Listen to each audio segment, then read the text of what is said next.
Hey everyone, this is Irfan. This is actually my first time at one of your meetings. I've always wanted to join, but hi. Hey, Going, Efron? How you doing? Hey, Good. that's awesome. That makes like quite a few of us. I'm kind of like, I'm not gonna do any awful icebreakers. Don't worry, you won't fucking hate me. But I do think it would be cool to like at least like go around, say our names, and yeah, if you know, we've been Game of the Month Club before, if we haven't. And I was just I've been dropping to in the other chat. baby castles events, but not the Game of the Month Club. So and something that I've been wanting to go since even before COVID, and then COVID happened. So finally made one. Yeah. Yeah, I kind of had the reverse. I was going to a few IRL, and then when COVID hit, I was like, I'm just getting zoomed out, and I like felt that. And then when Lindsay and I reconnected, actually about this game, and they were like, dude, fucking come through. Let's do a presentation on this. I was like, oh, yeah, we should do it over, like, yeah, Zoom, of course. And then it didn't exhaust me as much anymore to think about it. my name's Andrew. I've been to a lot of game dev, whatever this is, Game of the Month Club. And I like it because I can learn about games that I might not have played. And then and I learn why they're important. So that's why I like this. Aren't you a game developer as well? Yes, I'm also a game developer. So part of it, this is like research. It's like I learned. I'll disclose. I have not played Detroit Human, so I want to learn. I want to know about it, and I'm real excited about that. Yeah. Yeah, I'm Kati. I've been to a few of these, and I usually I manage to hit the ones where I have not played the games, and it's way better than watching a YouTube video. I feel there's always like interesting conversations, and I always come away with something that makes me want to play it.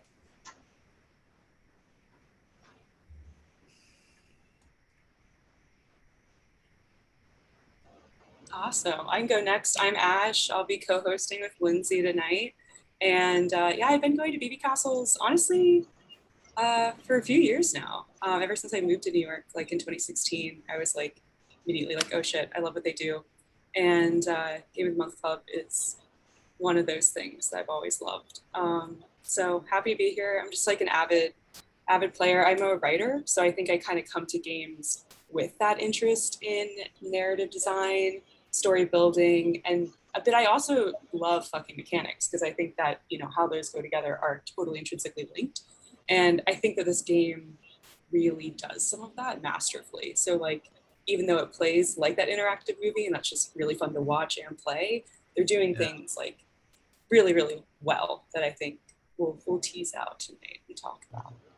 Do you write interactive or branching fiction yourself? So I want to do more of that. When I was in school, I did study like some like really classic and like hypertext and like really the old school shit. But I know like Twine is a great one for that, but I haven't actually used it. I mostly write poetry, so still these kind of, and it's a very fragmented process. I think how I kind of think and work. So yeah, I do want to explore that more.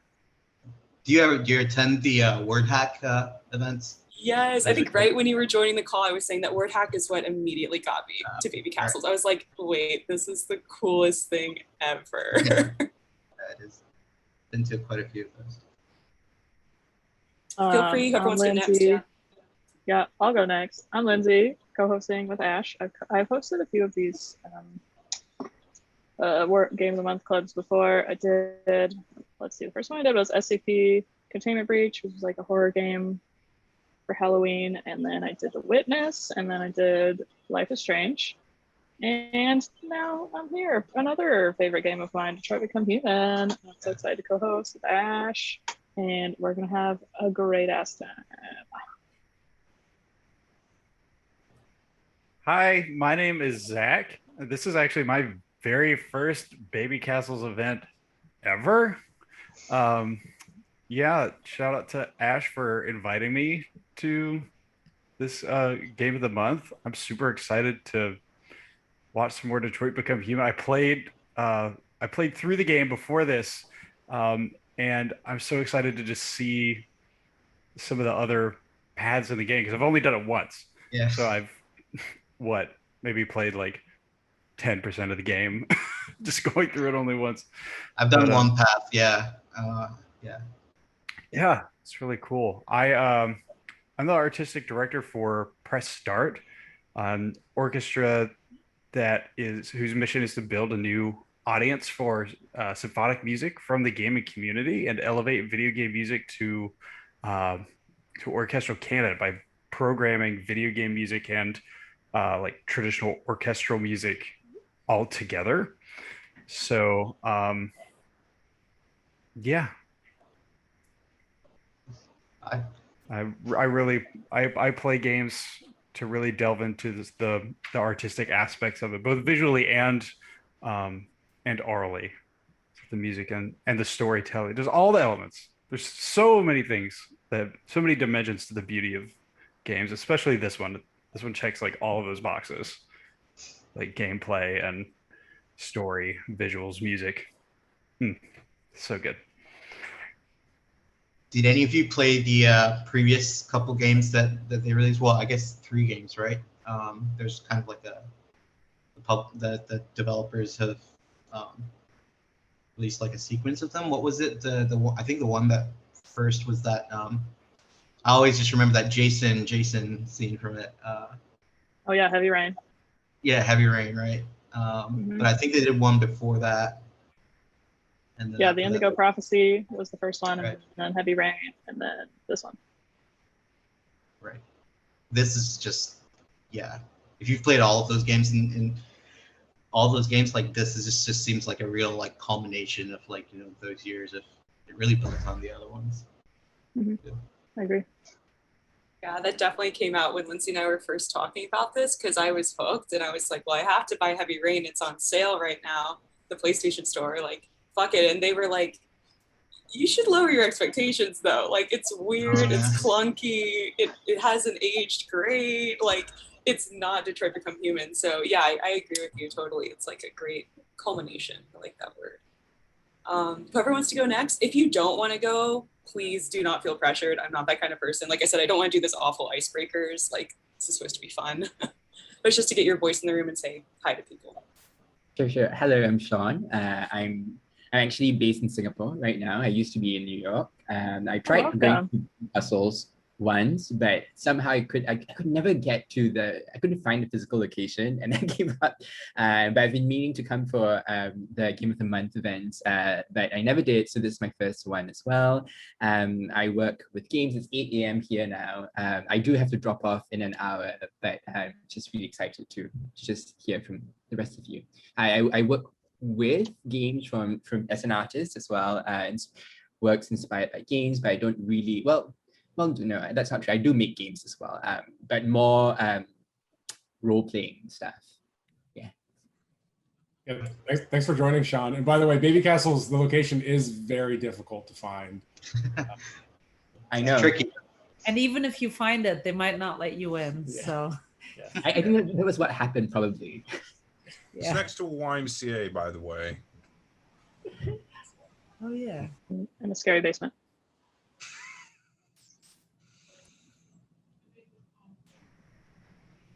Oh, should I go next? Go for it. Yeah, sure. My name's Pablo. I've been going to Baby Castles for, I would say, more than a year now. The very first Baby Castles event I can remember is when we did Okami, and I just remember Okami was like my childhood. I played like 600 hours of that video game, and I just poured my heart out in like that meeting, like telling all the hidden locations, all the things that I loved about that game. Yeah, I've been a regular for a long time, but this is my very first Zoom Baby Castles meeting, and I just can't wait till the Rona goes away and we get to go back into the scary basement again. Yeah. That, and let me say this about David Cage. Is that the guy? Is that the guy who made this? Yeah, David Cage, right? He loves rain for some reason. He just has to have like as many scenes where it's like torrential downpours, and I found that like very, very funny. It's like always there's always a scene where it's like the characters are just absolutely drenched in water. Interesting observation. Yeah. Yeah, and I thought in my mind is like, is this guy from Paris or is he from like Seattle? I mean, he's probably from a pretty rainy city, maybe. It's like, where is he? They're Canadian, right? They're French. French Canadian. Something like that. Something like that. Yeah.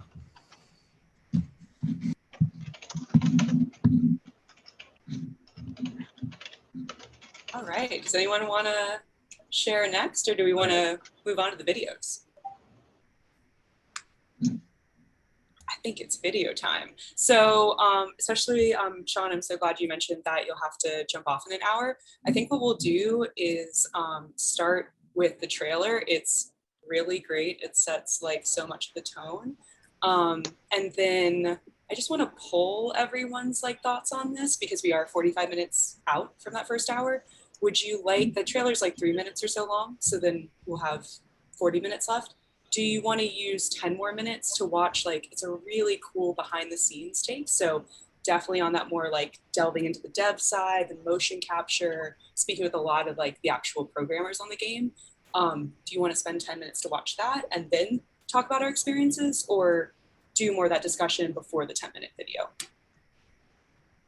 All in favor of 10-minute video, say aye, or general emoji reacts on Zoom. All right, we're into videos. Okay, cool. I don't want it to feel like a lecture, you know, where you're just like sitting and you don't get to participate, but it's really cool. I watched like a lot of it and I think you'll like it. Fun lecture. Yeah, exactly. That's why we're all here. We're like loving this. I love that Baby Castles is called the scary basement. It's so fucking true. I cannot tell you. I had the same experience, Sean. I was like, where the fuck am I? All right, so let's get in it. I'm gonna stop this share. I was just noticing the architecture, like that's Detroit. Yeah, that's like those buildings, and that's that weird cylinder thing. They actually are gonna get into it in the you know, the behind the scenes video, but they visited Detroit. I was like, that's really cool. You could have easily just been like, now I'm gonna phone it in, like look at some Google Map video, like photos and shit, but they actually like did a site visit. All right, so let's watch the trailer first.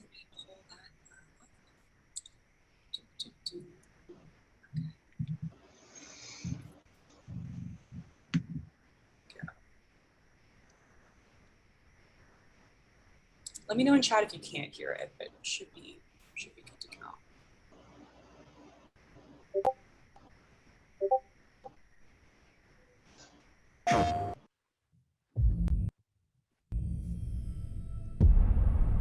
It's been just over an hour since a little girl was taken hostage on the top floor. This might be too much for my internet, I'm now realizing. Lindsay, do you want to try? I don't know if you have a better connection or not. Oh shit. Sorry, I guess since you're recording too, I guess I will. That might be part of it. Yeah, I'll shoot you the link in the chat. Technical difficulties. Gotta love them. Stop this share. I feel like Detroit is kind of a. Well, when was this game made? This is 2018. 2018, yeah. Mm-hmm. And when was the Detroit? When did that city like tank? Was that before? I think it was related to 2008, right? And like the housing crisis and stuff. I think because it was definitely under Obama. Yeah, well, definitely. I'm not allowed to share my screen. Oh yeah, I gotta give you permission. Disabled. Let's see, all participants. Okay, you should be good to go. Okay, here we go. Can y'all see this? All right, here we go. Can you hear it? No. That's already better. No, we can't hear the audio. Oh, damn it. It's like whack-a-mole. Okay. Let me see. I think when you share, it's in the bottom left, and it's like share computer sound. Oh my god. Okay. Share sound. Okay, here we go. Ready? Let me know if you can hear this. Yes? Yeah. Got it. just over an hour since a little girl was taken hostage on the top floor of a building here in downtown Detroit. Details are still emerging on what exactly happened. But the hostage taker could be the family's android. Negotiator on site. Lindsay, turn it up just a little bit. There. Please, please, you gotta save my little girl. I can't really. Sorry. You're sending an android? All right, ma'am. We need to go. You can't do that. Why aren't you sending a real person? Captain Allen, my name is Connor. I'm the android sent by CyberLife. It's firing at everything that moves. It already shot down 2 of my men. Saving that kid is all that matters.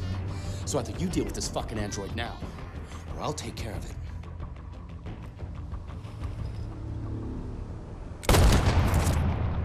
Don't come any closer or I'll jump! Hi, Daniel! My name is Connor! There's no way out, Daniel. The only question is whether or not you take another innocent life. I'm holding all the cards. If I die, she dies. Look what you did! You were designed to serve humans, not kill them. What was I designed to be? Their slave? Their toy? You're a machine you have to obey. Now put the gun down and let the hostage go. I've spent my life taking orders. Now it's my turn to decide.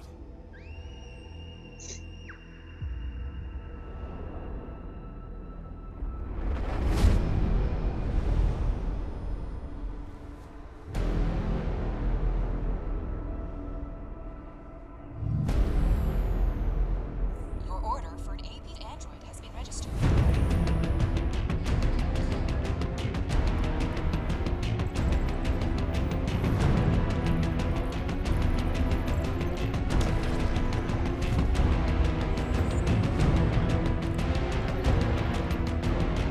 Are you armed? No. I have a gun. Drop it! Touch him and I kill you. You can't kill me. I'm not alive. Tell that helicopter to get out of here.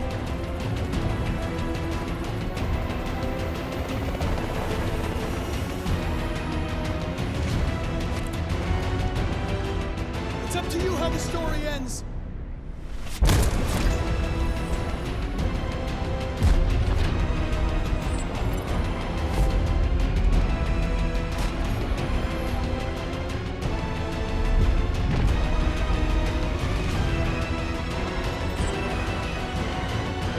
I trust you.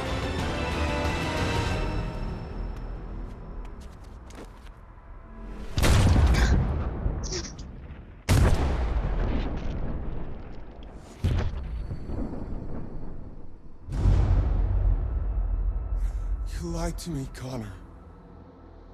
You lied to me.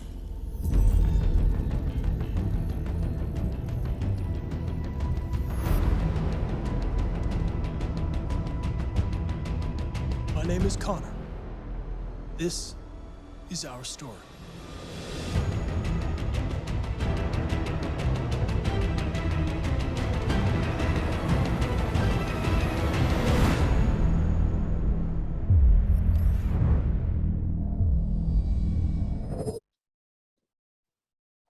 Yeah, that was all the way back in 2016 at E3, which is crazy to me. And what I love about that trailer is it is the first scene of the game, just to tell folks who haven't played it through already. And it just drops you in, right? Like you come up in the elevator. I actually had a really strong visceral reaction playing this. I kind of like was used to, especially with this kind of game, like maybe there would be a long cutscene in the beginning to kind of get me like acclimated in the environment and everything. And when you get out of the like elevator, you're already controlling Connor. People are talking to you, and you can already interact with stuff and make decisions. And then you're on the clock. And like if you don't make decisions fast enough, like there's going to be consequences. So it was really, really stressful. I immediately talked to Lindsay afterwards. I was like, what the fuck? That was the most stressful first 5 minutes of a video game I've ever been to. And it was a tutorial. Like that was nuts. I love that the trailer shows you, I think almost all those endings. I think it's about 8 of them or so. We'll look at flowcharts later. but Yeah, there's a lot. There's a lot. So. I'm curious what everyone's like first playthrough of that chapter was. Like, what happened to Connor? For me, I believe he got shot in the head. And I was like, oh no, I've already killed Connor. Am I playing this game wrong? And then he showed up again, and I was like, oh, I guess he's not dead.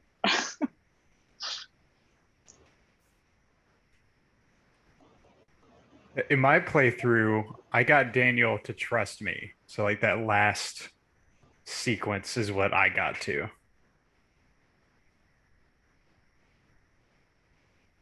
I actually can't remember. It's been a while since I played it last. So I should have actually like reviewed the what my story was before this. Because the game does have like a way where you can, I think, like look at your history, right? And it's cool because you can load checkpoints, which I've definitely done on my second and third playthrough, so you don't have to like do the same more like on rails stuff. Yeah, I got the same ending that you got, Zach, and I felt very accomplished because I was like, okay, save the girl, betrayed androids. I guess that's my function.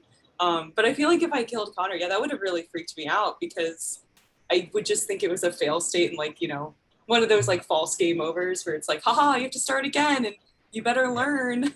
But like this game, yeah, I that's something I really love is there really isn't that. There isn't a game over screen ever.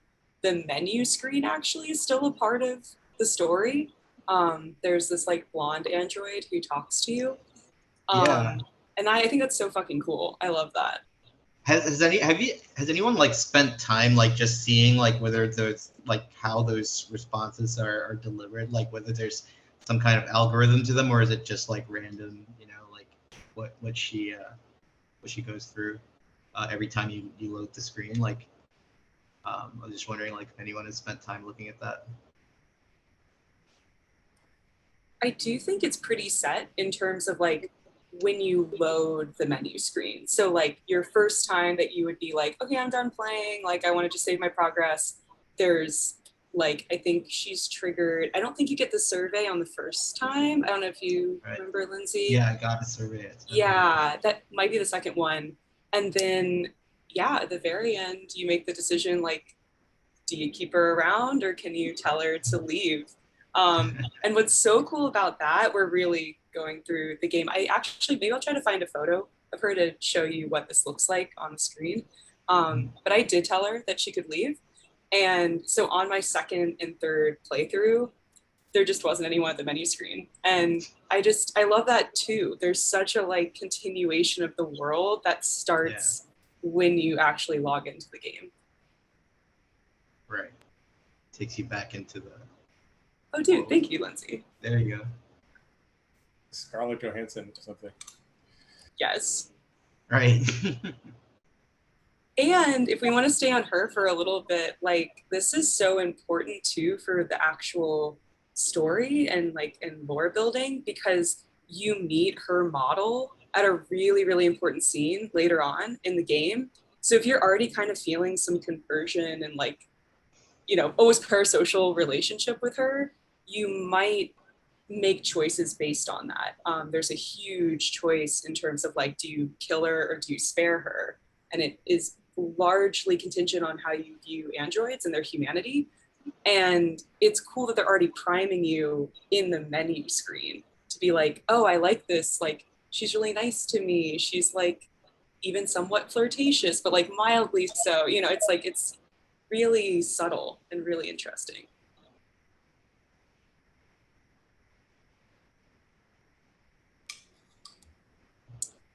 So I know we're bouncing around a little bit. I know we really love the video. I'm gonna drop the behind the scenes video in the chat for Lindsay. Let me know at any point if it's like buffering to the point that you're like, oh, maybe we'll watch this later. Let me know. But I do think the audio with screen sharing is always really good. And that's the coolest part, I think, is hearing from the actual developers and seeing how they were doing this motion capture. Did someone say that it was too quiet when I shared it before? I think Andrew did. It was a little low. A little low. Yeah.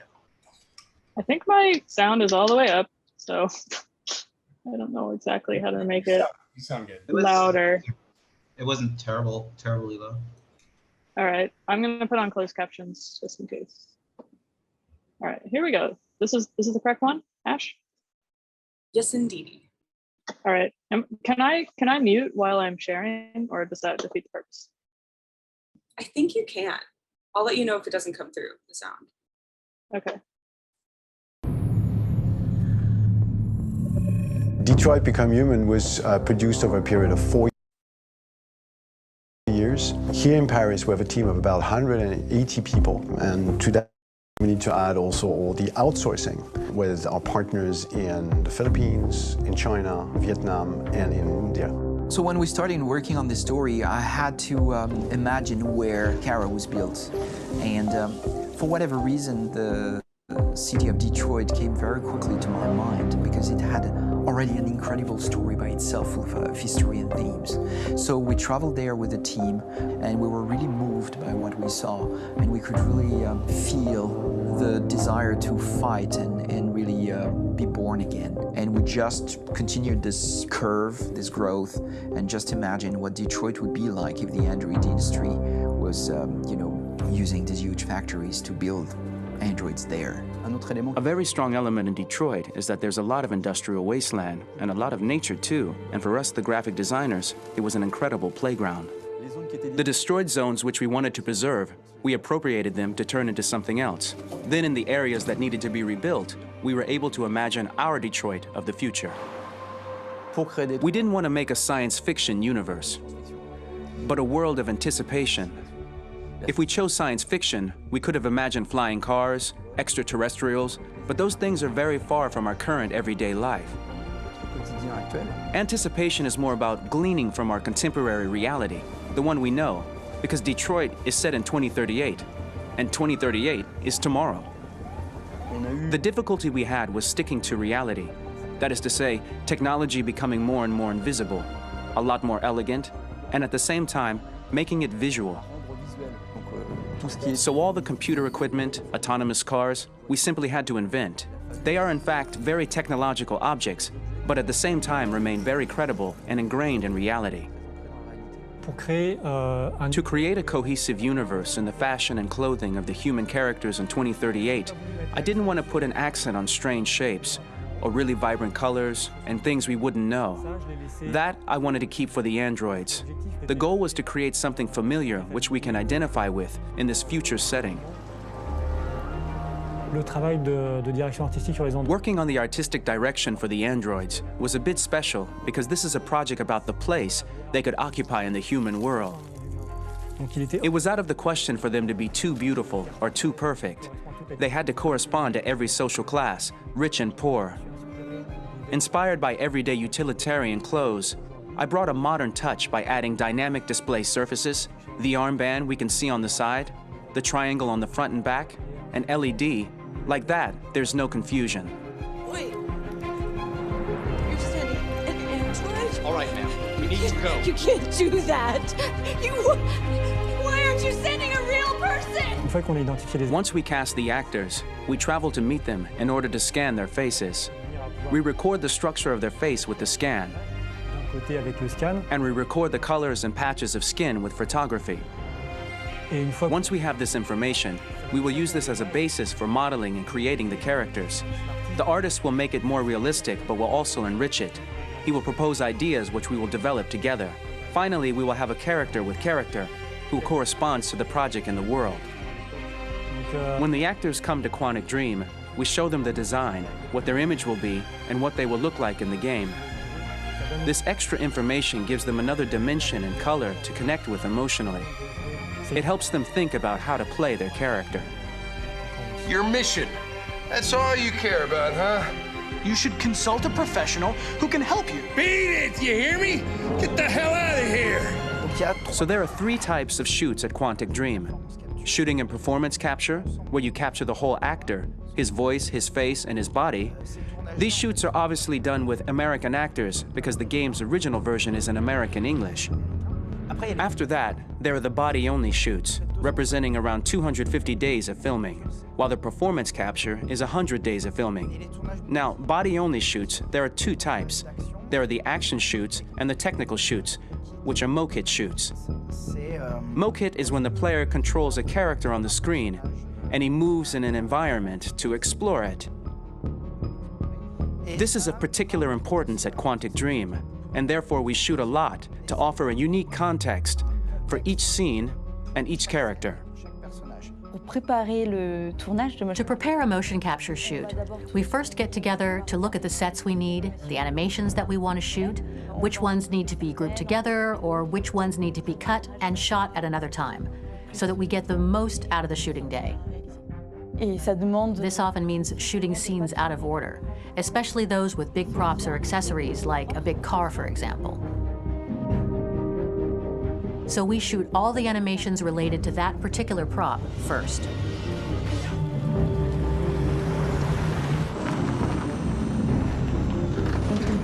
The biggest challenge for the mocap team was shooting a Spider-Man mokit. We had to build a wall and attach an actor to a harness with cables so we could pull him up and render him climbing. The shooting on this game took about, I would say, more than a year, maybe 1 and 2 years, with about 300 actors on set. So it's quite a massive production. But so much happened on this set between the stunts and the shootings with a little girl and all these great actors that we had. It was really a very, very memorable journey for the team and for myself. Today, Detroit has over 37,000 animations. When we retrieve the motion capture data, it's just a cloud of points, which represent all the markers worn by the actors. From this cloud of points, we have a phase called retargeting, which gives us a skeleton. This skeleton will be applied to the characters of the game. There is still work to be done, but this gives us the main movements. Since we are working on something very realistic, we must recognize the actor and also recover all the emotion he expresses in his performance. We use a system of facts, an identity card for each actor. We make the actor do a whole range of facial expressions. Then we recover all the expressions and paste the animations on a puppet that Jan has prepared. I then recover and refine these poses. I might stretch the lip, reinflate a cheek, tiny details that make the finished product really capture the actor.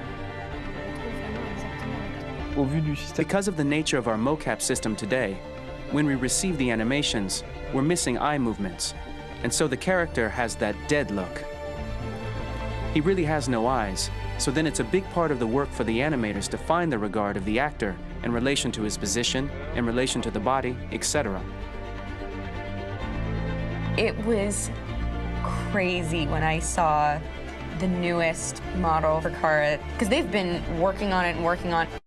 And this was the first time I literally jumped in my seat. It not only looked so much like me, it was the fact that it looked so lifelike. It wasn't that it looked just like it was a camera, it was something else, you know, but it looked alive. It's exciting and it's kind of terrifying.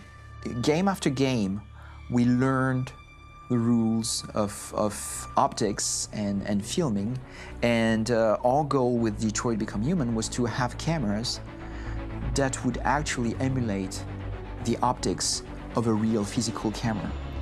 So basically dealing with real-world imperfections was our main task, and just to make cameras look as real as we can. Once the animations are shot and processed by the animation department, integrated and polished, we film them. That is to say, we really do a mise en scène, as in cinema. The real difficulty of our job is to know if these cameras are telling us something. Are they in the emotion of the scene? Do they describe exactly what the action must convey, what must be felt? The most important challenge for me was one of the final scenes where Marcus decides to start the revolution and go to the battlefield. Very quickly, we imagined this to be a huge sequence shot. We wanted the feeling of a cameraman running behind us while showing Marcus, the androids who help him, the person shooting at us, etc. Above all, it was necessary to say to oneself, this scene is very violent but does not glorify war. On the contrary, that war is something improbable and absurd. It was really a fun challenge. The idea was to say we have 3 characters. We would like each of them to have a specific cinematography. We wanted Kara to be much more filmed with some kind of handheld camera, to have something very living, very breathing. For Connor, we wanted something very cold and very perfect. And for Marcus, we wanted something epic and spectacular. So it was about the filming, but it was also about the photography. So we worked with a director of photography to give each character a different lighting, different key colors. Each of them would have their own worlds. And finally, we worked with the composers, so they would create a specific sound for each character, so each would have his own world and his own style.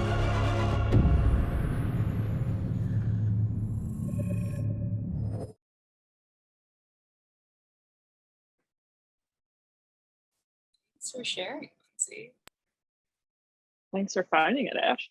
Yeah, it was a gem. There's actually a longer video of it. I'll find it and like send it around. It's like 30+ minutes. But yeah, I figured we could just have a little discussion of what that came up for folks, especially because I think you get more shots of the game at that point, and hear from the actual devs and programmers and designers. So feel free to launch off whatever strikes your fancy.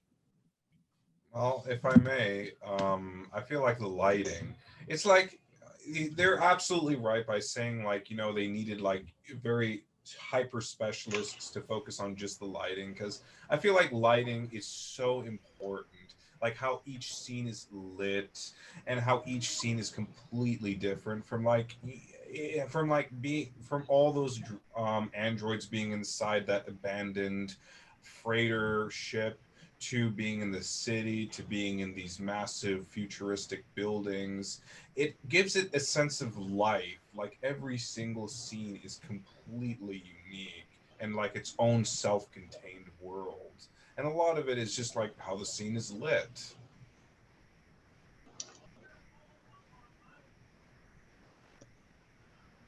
Right, exactly. And I think like it's, you know, each of the characters, like it also like it's every scene has particular lighting, but also like on the basis of like, you know, each character has a kind of like broad sort of like range of like camera work and lighting as well. I thought like you know, it's kind of like themed. It's kind of like you kind of know like, okay, I'm playing this character's story. I'm playing the you know, Connor's story and that sort of thing. So yeah. Yeah, and also even, and if I may add on to that, it's even just like the color, like I mean, my God, it's like the lighting, the color, it's like every single element just blends in perfectly. Like the pure blue, the pure like ocean blue and the perfection and the pure white in these factories juxtaposed with the black and the dark and the brown of the decrepit cities. It just is totally different. It's like in 2 different worlds, but they just seamlessly blend together. Particularly like in that like, you know, I don't know what it is, but it's like that sort of institute kind of place that you go to, you know, where you're talking to your superior.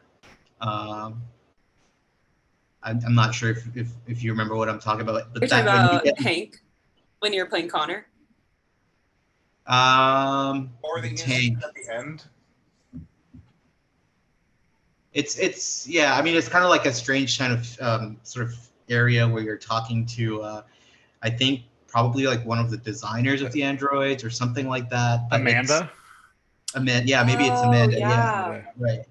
Garden. But just that yeah, right, that garden, that area, right? It's very like trippy and very like kind of very immersive and very different sense than other parts of the world, but at the same time kind of just flows in and works, you know, speaking to what Pablo was saying.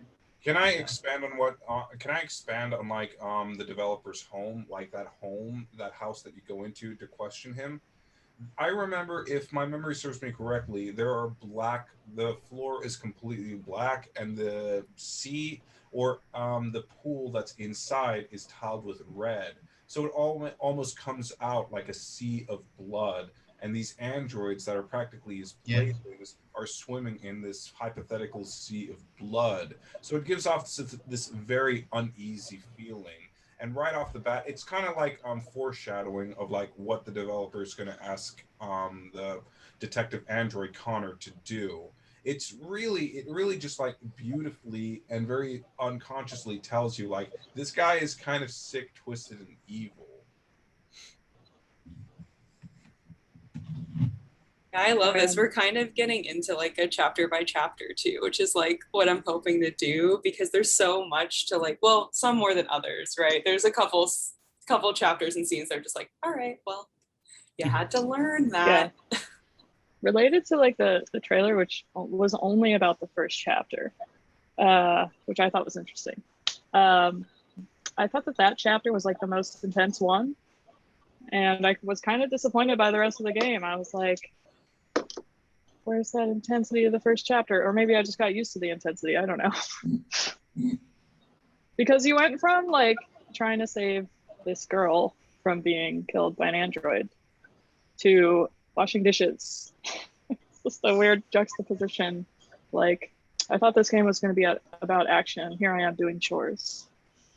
I feel like it's kind of just like building up. Like you're doing something very menial and mundane, and it kind of gives you like space for the action to seem more suspenseful. So it's like it's so boring. You're expecting it to be a very mundane game, and then the next thing before you know it, you're a bunch of rebel robots getting shot at by SWAT team members. Right. That's true. But I feel like definitely they really made that first chapter like very high octane. Like they were definitely going for that, and maybe like the excitement was like at a very high level, maybe more high than necessary. But yeah, it's like a heavy note to start. And I was gonna say, like, Lindsay, do you think that's possibly too that like you did kill Connor your first time, so you knew like that he was gonna come back? That's very true. I definitely felt really pressed because like no one had died yet, and I didn't know that Connor could come back. So the first time it happened to me, I was like, oh my God, it's over. Like I fucked it up. Yeah, that's true. But no, I think like the first chapter is just so perfect. Like it perfectly encapsulates what this game is. And I feel like none of the rest of the chapters live up to that first chapter, in my opinion. Because it seems like, the first chapter was made to like demo the whole game. And it perfectly does that. I don't know. That's just my opinion. I think we should get into a chapter by chapter. I have first chapter. I was going to say, like, I have this flowchart, so I'll bring that up for the first one, and can check out how many actually there are with endings. The Hostage is what it's called. Yay! I love flowcharts. Let's see. My brother has played the absolute shit out of this game, and I think he tried to like complete all the flowcharts, but for Kara especially, it's quite impossible. Her charts are just a lot of nonsense. It's so much. Yeah, so sorry if this is like pretty blurry too. Can you see the endings kind of, or I can zoom in a little? Yeah, we can see. Yeah. Okay, cool. Yeah, so it seems like Connor failed to reach Deviant in time, so that's them falling off. They show you like which ones you missed, I guess. Yeah. Yeah. Right. Sorry. So I guess there's 6 total. That's pretty. Yeah, it's way more than I thought. Great infographic. Yeah. Mm-hmm. I think the Deviant dies every time. Yeah, there's no way. I was wondering that. I've played the first chapter a bunch of times, like trying to save the Deviant, but I could never do it. I know I'm jumping the gun a little bit. I was wondering that with like any of the other Deviants too, like specifically the one where you run through the greenhouses, and Hank is like, you have to choose like save Hank, get after the Deviant. I don't think you can save that Deviant either. No, it's either like he gets away. Well, you or might be missing some, right? Because right at the bottom, it looks like some like, what is that last? The branch there. No, but below that, you see like in your branch, right?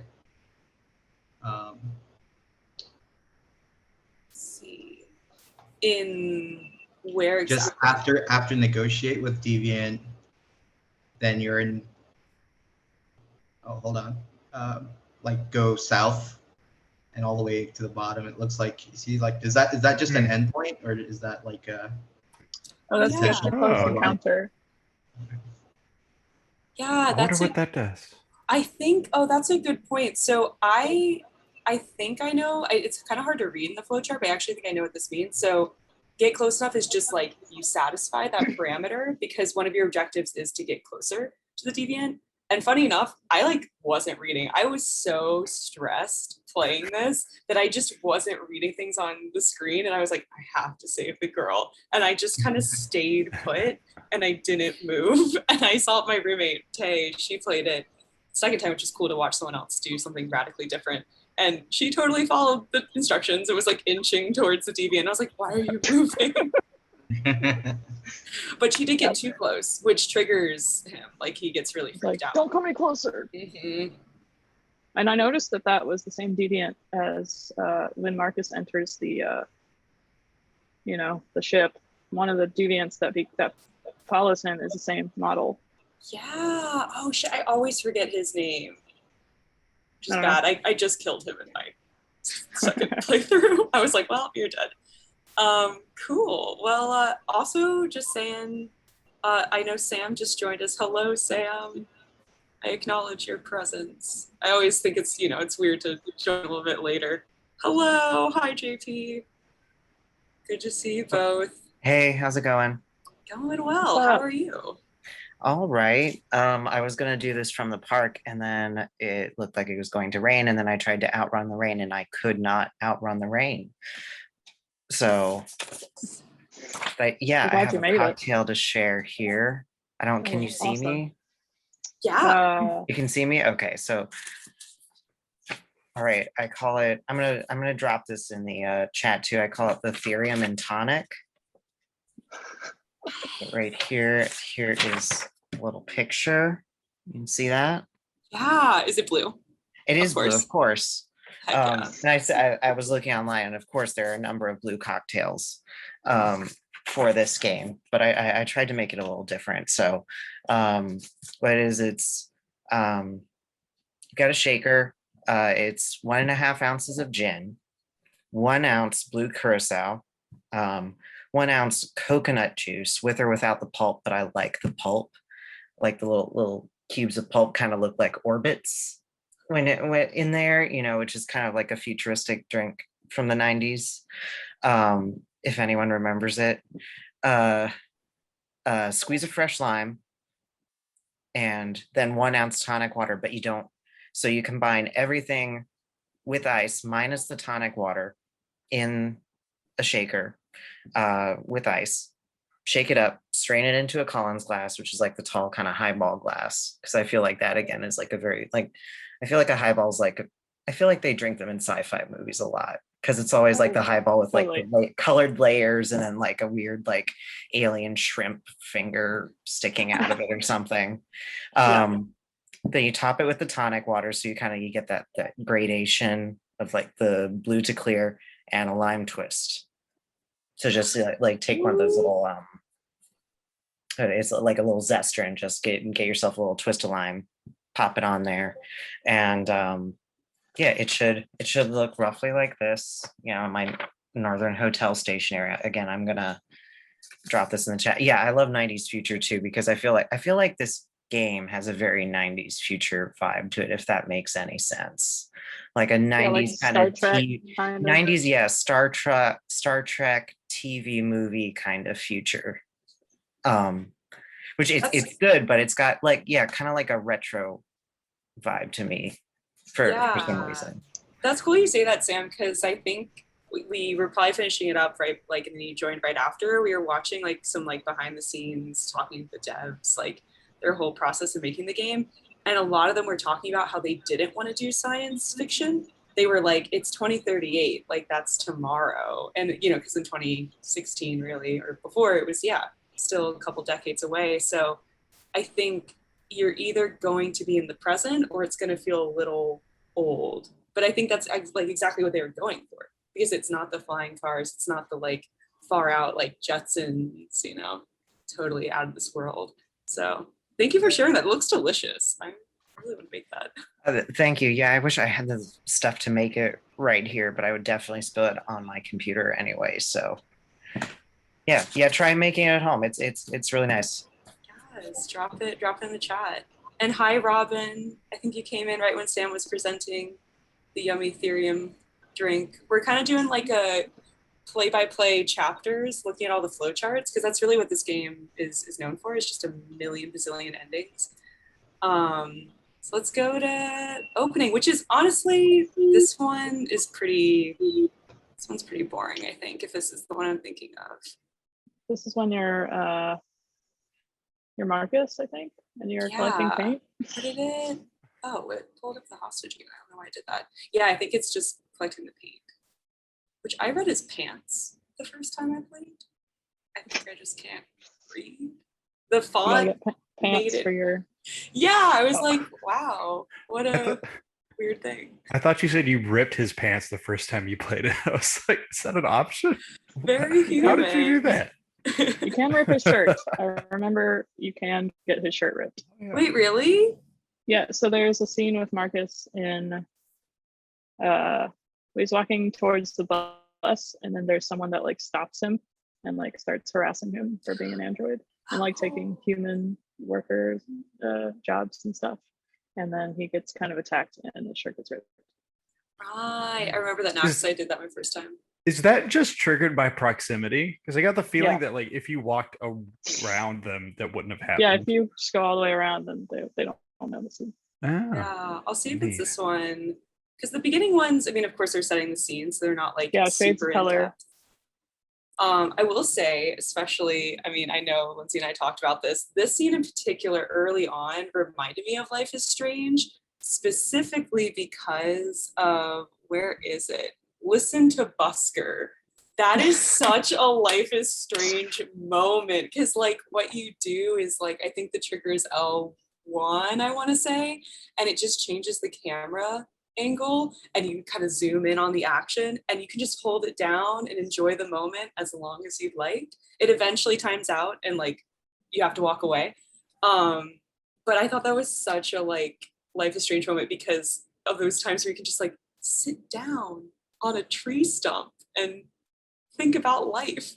And it's like it's such a slow kind of moment that I did like replaying this chapter. Though I was disappointed that there's not more exploration. They're really trying to like show that androids are obedient, so if you go too far off it, like you said, Zach, like the kind of physicality thing, like it's literally telling you, no, you have to pick up the paints, like you can't go over this far to the right, you have to get back in line. Yeah, Marcus's chapters are very on rails. 100%.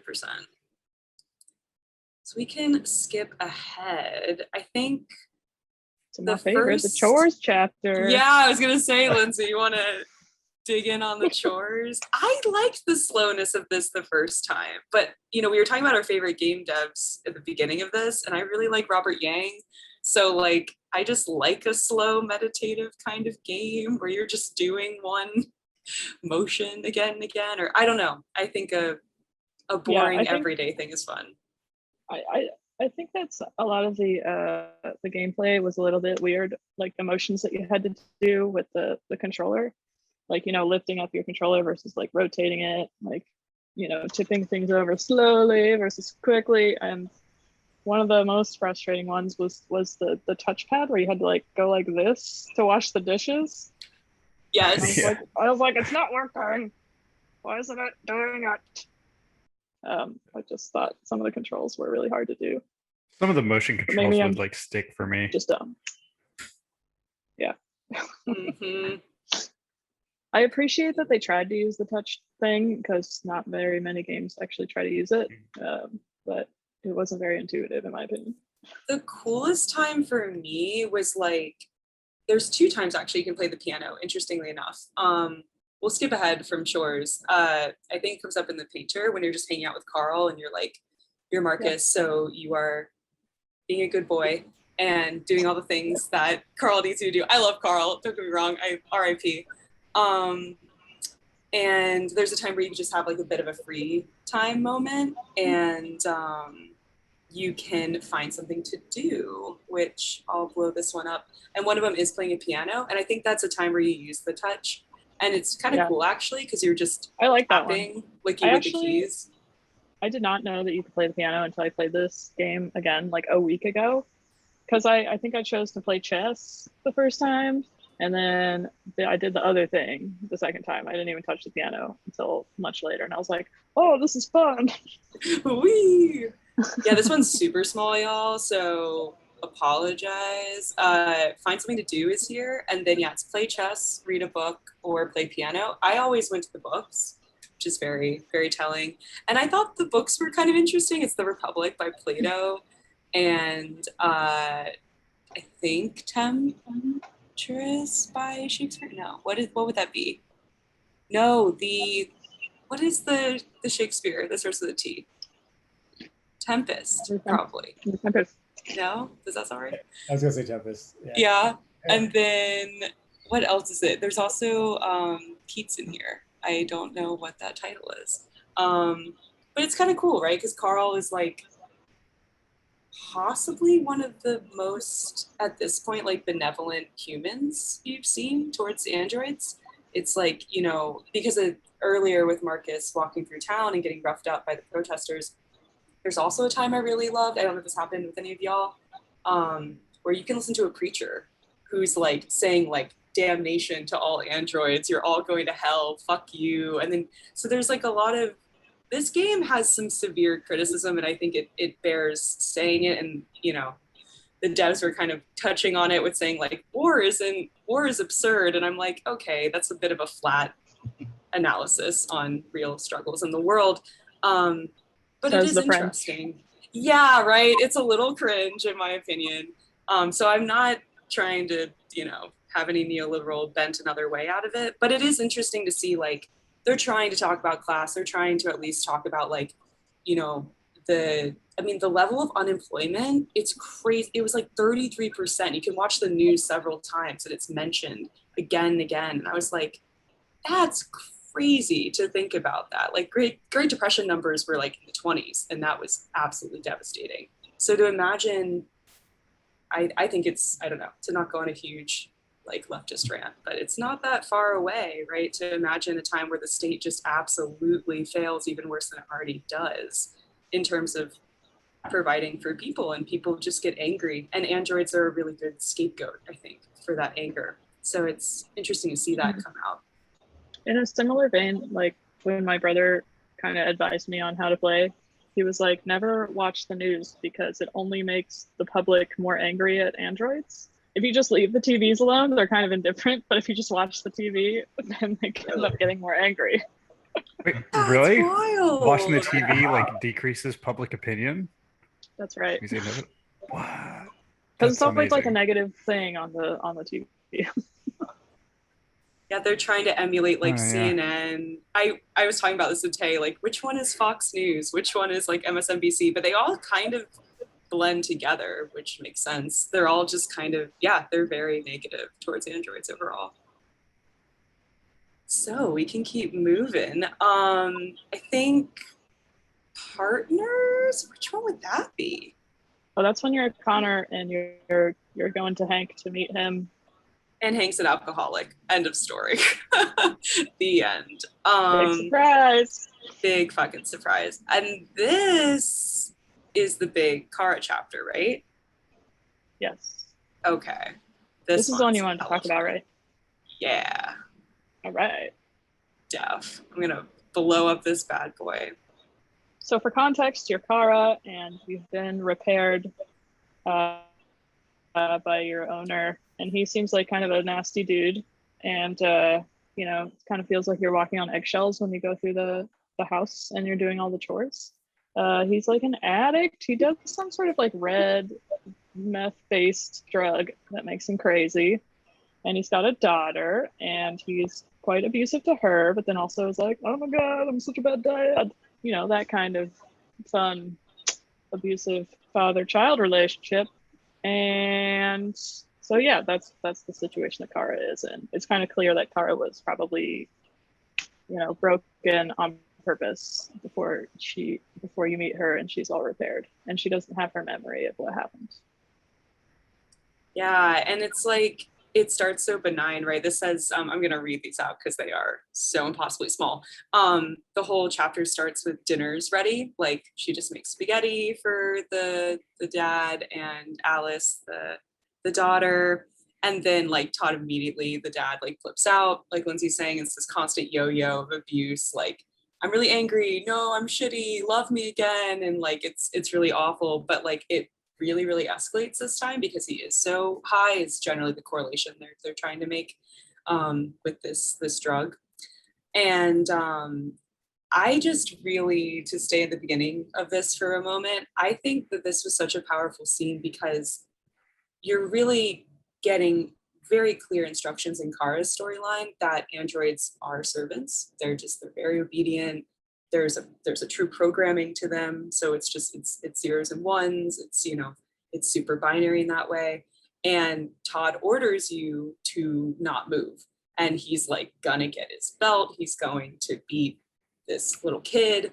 And I moved a little and he noticed and he like freaked out. He was like, I'm gonna like fuck you up worse than last time. And so I was like terrified. I was like, got it. I'm not moving. And I didn't move while he's like pacing, and I'm like, oh my God, he's gonna like ruin this like kid, like it could get really bad. I didn't move for like 2 minutes and it felt like forever time and in-game time. And it wasn't until he actually went up the stairs, super just furious about to like abuse this child, that I was like, oh, now I can because he's not looking at me. And that's totally not the way you have to play it. You can like immediately go deviant and break out of it and even negotiate with him. Like there's so many ways to do it, but you'll see right at the kind of bottom-ish that's like kind of grayed out, it does say Todd kills Alice. So there is a way to just like not save her, and maybe you can do the game without Alice. I've been wondering that actually, if that's possible. Yeah, so it is. I think the first playthrough I did the same thing as you, Ash. I waited for him to go up the stairs and then I followed him and I saved her. The second playthrough, I was curious. I was like, what if I just stand here? And so I just stood there, and then he ends up, killing Alice, Alice. And then he comes downstairs, and then he like turns her off, or he killed her. I don't remember. And then there are no more Kara chapters for you to play. That makes sense. And then that would really speed things up because Kara is just, so many branching paths. You can get to Alice before Todd, so that's if you just like are like really fast and speedy. And there's also sections of sorry to interrupt, but there's sections like Kara's has so many endings. All of her chapters can end in so many different ways. Most of them she dies, but I think you can kill Todd. I think in this, like you can make him fall out the window. I did my first time. I was very proud. Or he can survive, and then if he survives and you make it all the way to the end of the game, then you can talk to him later, like at the bus station or something. It's pretty crazy. So I'm curious, folks that have played it and like remember what were your outcomes of this one, because I was someone who killed Todd, and I tried as Kara because I knew where the gun was. So I tried to shoot him, but I failed so many QTEs that it was like, fuck you, you can't kill him. And I actually got, it's right here is like a pair. Alice picked up the gun and ended up shooting her dad. I was like, cool, I traumatized a kid.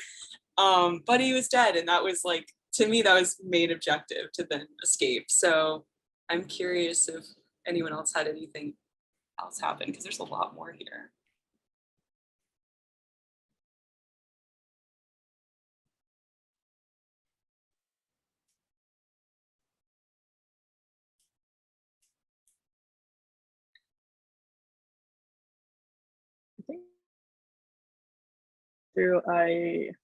Todd was alive, and then I was surprised to see him at the bus station. Yeah, and I know he gets interviewed too, which is interesting by the news, because they're like, oh, what happened? He's like, oh, Android went deviant, they went crazy, and you're like, that's not the whole story. Which, yeah, I can go back. I think I'm interested in theories of deviancy because I killed Connor by accident at too early of a point. I was really angry. I thought I was going to do a little like workaround and like, I didn't think he was going to die for real, but then he did. And it was very sad. So I haven't done a whole run where I got to really explore that and like what is androids go deviant. So I'm super curious if someone has thoughts on that, because I was wondering if RA9 is like just a red herring, and which is like this symbol that's being written like everywhere in the game. And also I feel like the red ice, the drug that's being abused, it always comes up more or less in all of the deviancy cases. And I think like the running thread of abuse is interesting. Like a lot of these owners are abusing androids. And so this feeling, because deviancy is just being more human, a deviant quality is like feeling pain, feeling angry and afraid and like wanting to protect themselves. Anyway, that's a lot of thoughts, but I'm just curious, like thoughts on deviancy. I believe RA9 is the it's like the thing, it's like the catalyst that starts the androids like becoming aware of becoming human or whatever it is. I think it's the virus or whatever that the creator made to like changes their programming. It's like the infiltrating of the mind to be like, wait a second. I think that's what RA9 is. So did he do it when he was at the company or when he like left in disgrace? I don't remember. I think he talked about it. Like, so there's that scene way later when you're Connor. Did you meet the creator of the androids, like in his house? So Tay did, because I had killed. No, that's not true. No. I did actually still have Connor at that point. I think it was right after when the FBI got involved. That's when like. Okay, so you go to I think that's Meet Kamsky. I think is that one, number 27. Oh yeah, that's got to be it. So you meet Kamsky. You figure out who Amanda is, and if you shoot his android, you can ask him any question that you want. And I think one of the questions you can ask is like, I don't remember all the questions that you can ask. What was your question, Ash? I think I asked about RA9 and he was like, that's not a good question. Basically, where was it? Ask about, how these are impossible to read. Ask about Jericho, ask about virus, and then there's something you can ask about the virus, and then he'll tell you when he made it. I think it was after he was like disgraced or something. But Amanda, I think, is modeled after his virtue. I think RA9 is I believe RA9 is a model of android. Like, I think Connor is in like the RA class of androids. And so RA9 is a different class. You would think that he would think of that. Like, this is so interesting to me that like Connor seems so stumped about it all the time. He's like, RA9. Yeah, what is that? And I'm like, come on, you're like infinitely intelligent and you can't like think through this. I think that's what my brother told me. That was his theory of what RA9 was. That's cool. I definitely took a more, which admittedly makes sense. I took like a more kind of humanistic theory approach where, as I mentioned, like the drug and the abuse part specifically, like the physical abuse and violence and emotional too. I mean, they're like verbally abused all the time when they're the servants of these humans. I was interested in like that correlation, the idea of like, oh, you're pushed that hard and like, you know, you're someone's ashtray, like, you know, eventually you're just gonna fucking break and be like, I hate this. So I like that that's even just like teased, even though it it does make more sense for a machine to rebel based on a program more so than that. Totally. Yeah. This is so odd. I'm glad you're fun. You can hear us. I do not know what is happening. Well, what are you? I think the issue is like who's the host here? Are you or?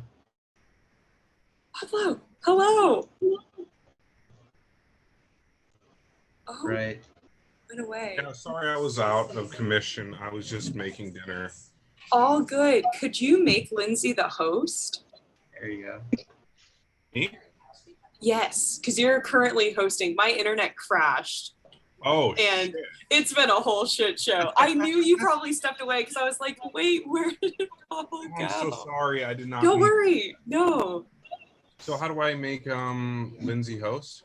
Yeah, if you open up participants and hover over their name, Right.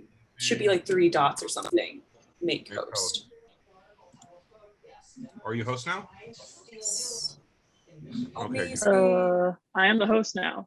Cool. So you can pause and start recording all that. It looks like we're still recording, so that we'll just keep it and see what happens. But yeah, you should be able to share screen. People. Okay, there we go. Yeah, everyone's back. Hello, I think. Hello. Sorry about the Zoom being bad. Here we are again. So sorry. Okay. Back.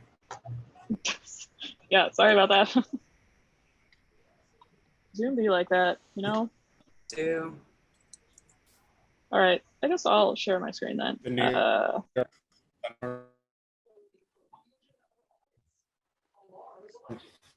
Not sure what you said, but yeah.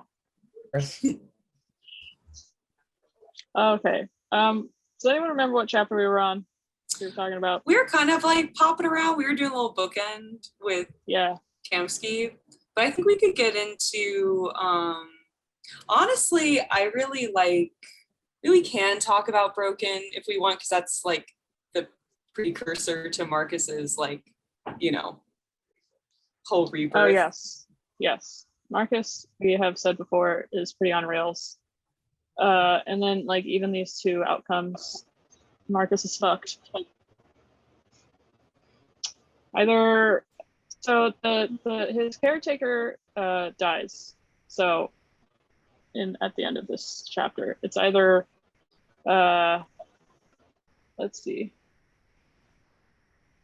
He has a heart attack or he I don't remember, but he dies, doesn't matter what you do. And then, Marcus gets, caught by the police basically. And yep, poor Marcus. Poor Marcus, sent to the junkyard. Oh, and then we have this chapter called The Interrogation, which you can totally skip if you don't find the deviant up in the attic. As Connor, if you're just really bad at doing the investigation part. Did anyone not get this chapter? I did when I did it on purpose, and I just kind of stood there. Yeah, I didn't realize you could skip that. That makes sense though. I think you can not figure out what happened or something, and then Hank wants to leave, and then you just don't find the deviant upstairs. I just I feel like this is bringing out another thing I fucking love about this game, going back to that lack of fail state thing. It's so cool that you don't have these characters saying dialogue that's I really think you ought to look around some more. Or this really scripted dialogue to just keep looping back to if you haven't found everything. This game doesn't do that. It's very you find shit or you don't, bye. I'm not gonna really hold your hand too much. I mean, I guess the most hand holding it does is the R2 function, where you can scan a room and everything kind of stops, since you're an Android, so you can do these special things, and things are lit up kind of yellow that you can interact with. So it's easy to find things, but you don't have to get everything to progress. Yeah, that's very true. I like how this banner ad is anticipating like that you need robot helpers. Oh yeah, I need a Dyson. Thanks, internet. Oh, there's 2 more people. Thanks so much. Okay. So that's the interrogation, and I think I got one playthrough where the android survived and he was sent back to his cell, and he kind of like tells you everything he knows, which is interesting because when you go back to the police station, you can go and like see that he's in the cell again. I don't know how much you can interact with him though. Oh, it's sad, dude. Oh wait, you don't know how that like that one can end like he just kills himself in front of you. Right, I do remember that actually. Oh, that always gets me because it's like it's done with this pacing that like if you feel like you caused it, which is just like, you know, psychological kind of damage of an interrogation. This is another time where like I'm sounding like such a dumbass, but it's true. Like I just wasn't reading the screen sometimes. I was just like stressed out and I was like, gotta do things. And I totally misread that you wanted to get to that optimal stress amount. And I stressed out the android way too quickly, way too early on. So I definitely got the self-destruct option. And I was like, oh, well, shit. Did you smash his head or did he shoot Connor and then himself? I think the latter. I think he shot Connor and then himself. And that was the first time that Connor came back. And I was like, oh, great. I didn't lose the Connor storyline. There's more Connors. Yay. So the next Kara chapter is called Fugitives, where you've escaped with Alice and you're trying to find a place to stay. I'm curious where everyone decided to stay. I believe first time I played, I stayed inside the hotel. And I had to like find money or something. So I had to like rob a convenience store and get inside the motel. So much smarter than me. I was about to stay in the car because I was just so desperate, but then I stayed inside the abandoned house, which is really scary because you basically get mugged by a deviant, and you can totally be friendly with him, but then it still gets weird the next morning. He like is just like convinced that Alice needs to eat like a roadkill, and it's this awkward standoff where he has a knife and like is just very unhinged. Ralph, yes, bless Ralph. Yes, his name is Ralph. Actually, that's exactly what I did. I was like about to go into the cars. I'm like, I can't figure out what to do. I gotta get some shelter. And then I somehow ended up going into the house and that working out. I also robbed the store. But I felt bad about it. I was like, Alice, you're right. That was bad. I'm sorry. Very B-Day do crimes. I love that. Yep. Very praxis. Did anyone sleep in the car? I thought the motel was impossible. I'm just going to say. Like, when I saw that, I was like, oh, that's cute, game. You're tempting me with that. But I can't do that. Oh, you can. Yeah. So that is Fugitives. From the Dead, here we go. Marcus again, on rails, as you can see. He comes back to life because he's been decommissioned and he's like all fucked up. And he's in this android graveyard and he has to repair himself. And he talks to some androids who are still half alive. The steals their eyeballs, etc. And then there's that creepy scene where you're going through the junkyard and you're just like being grabbed by all these hands. It's very RE. It's very, it's got a horror element. Mm-hmm. Well, oh my God, dude. Actually, I was just thinking, I was like, I have a lot to say about this kind of part in a way, because it was so boring to replay. Like, this was like, this was torture. Yeah. This was actually torture. And it was kind of bad the first time too, if I'm being honest. But I was like trying to just be like, no, it's immersion. It's really slow. Good. It's so fucking slow. And I don't know if there's lots of horror game fans here, but like this is when it started to kind of feel like layers of fear to me in a bad way. And I really started reflecting on my last playthrough that I was like, if the whole game were like this, basically Marcus's chapter, it would not be a good game. It just would not. It'd be on rails. it would be like you said, Lindsay, like the kind of like art house feel where they're just doing things for like the look, and like it's not fun to play. Yeah.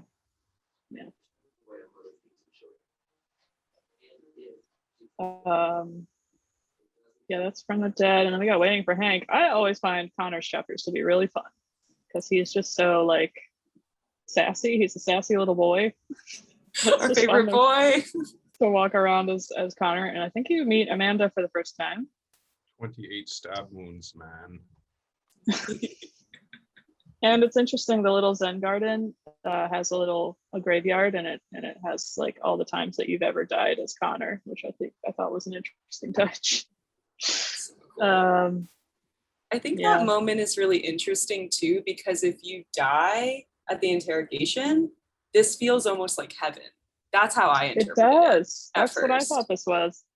Yeah, but then I've played it and I've lived in the interrogation because I, got my act together, and I guess I knew it was coming, yes, but it doesn't have that feel because you're like, oh, I know I'm alive, so I'm just in a weird place, and that's really cool. I like that people were talking about the Zen Garden as like what designs they did, because it's a cool environment. Yeah, it's like a place inside his mind. Yeah, it feels, and I bet every part of what we discussed earlier is a part of it. The lighting feels different, all that nature, it feels so like it's a weird mix of artificial and real, because it's like clearly someone planted this and it's super designed, but it's like kind of tranquil, but also unnerving. It's really cool. Yeah. And then here's the two endings. Hank either gets a lead or he leaves to get lunch. I never thought that you could have another ending here. I always got the lead. I was like, wait, what? Yeah, I don't know like why you wouldn't get the lead. Not sure what you said, but yeah. Okay. Does anyone remember what chapter we were on? We were talking about. We were kind of like popping around. We were doing a little bookend with Kamsky, but I think we could get into. Honestly, I really can talk about Broken if we want, because that's like the precursor to Marcus's whole rebirth. Oh yes. Marcus, we have said before, is pretty on rails. And then like even these two outcomes, Marcus is fucked. Either so his caretaker dies. So at the end of this chapter, it's either let's see. He has a heart attack or he, I don't remember, but he dies, doesn't matter what you do. And then, Marcus gets, caught by the police basically. And yep, poor Marcus. Poor Marcus, sent to the junkyard.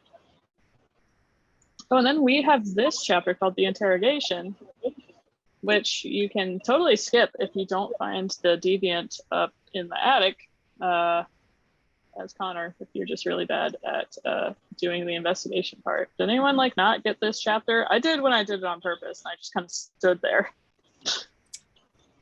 Yeah, I didn't realize you could skip that. That makes sense though. I think you can not figure out what happened or something, and then Hank wants to leave, and then you just don't find the deviant upstairs. I feel like this is bringing out another thing I fucking love about this game, going back to that lack of fail state thing.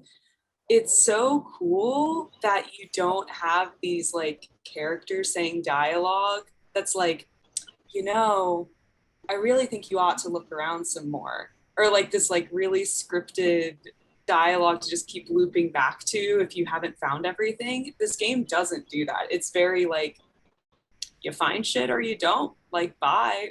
I'm not gonna really hold your hand too much. I mean, I guess the most hand holding it does is the R2 function, where you can scan a room and everything kind of stops, since you're an Android, so you can do these special things, and things are lit up kind of yellow that you can interact with. So it's easy to find things, but you don't have to get everything to progress.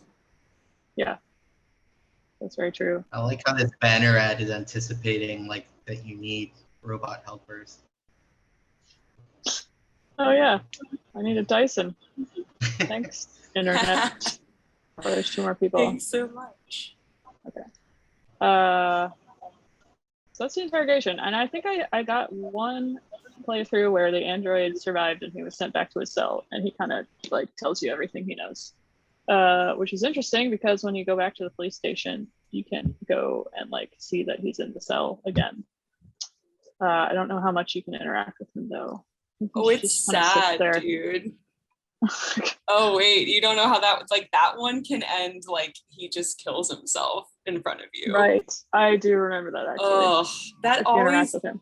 gets me because it's like it's done with this pacing that like if you feel like you caused it, which is just like, you know, psychological kind of damage of an interrogation. This is another time where like I'm sounding like such a dumbass, but it's true. Like I just wasn't reading the screen sometimes. I was just like stressed out and I was like, gotta do things. And I totally misread that you wanted to get to that optimal stress amount. And I stressed out the android way too quickly, way too early on. So I definitely got the self-destruct option. And I was like, oh, well, shit. Did you smash his head or did he shoot Connor and then himself? I think the latter. I think he shot Connor and then himself. And that was the first time that Connor came back. And I was like, oh, great. I didn't lose the Connor storyline. There's more Connors. Yay. So the next Kara chapter is called Fugitives, where you've escaped with Alice and you're trying to find a place to stay. I'm curious where everyone decided to stay. I believe first time I played, I stayed inside the hotel. And I had to like find money or something. So I had to like rob a convenience store and get inside the motel. So much smarter than me. I was about to stay in the car because I was just so desperate, but then I stayed inside the abandoned house, which is really scary because you basically get mugged by a deviant, and you can totally be friendly with him, but then it still gets weird the next morning. He like is just like convinced that Alice needs to eat like a roadkill. And it's this awkward standoff where he has a knife and like is just very unhinged. Ralph, yes. Bless Ralph. Yes, his name is Ralph. Actually, that's exactly what I did. I was like about to go into the cars. I'm like, I can't figure out what to do. I gotta get some shelter. And then I somehow ended up going into the house and that working out. I also robbed the store. But I felt bad about it.